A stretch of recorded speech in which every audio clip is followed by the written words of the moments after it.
Hello मित्रांनो, आज मी चाललो आहे गावी गणपतीसाठी. गावचा गणपती खूप ऐकलं खूप मजा येते, माल येते, मस्ती येते. सो आपण जाऊन बघूया गावी गणपती कसा साजरा केला जातो. प्लस मी आलो आहे आता मुंबई सेंट्रल आगारामध्ये. गेल्या काही दिवसांपासून एस टीचा संप चालू होता.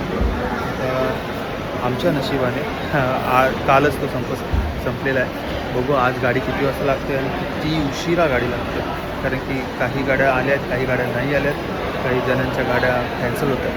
सो आपण बघू की काय होतं. आता मस्त इथे पाऊस पण पडायला लागलेला आहे, मौसम पण खूप चांगला आहे. बघू ठीक आहे, आपण भेटू थोड्या वेळात. फायनली शेवटची सीट भेटली आणि गाडी चालू झाली. आता किती वाजता पोचते. तर फर्स्ट टाईम डे ट्रॅव्हल करतो. काय रे, बरोबर वाटते ना? बराबर आहे, एक नंबर ना. चला गावी पुढचा ब्लॉग करतो.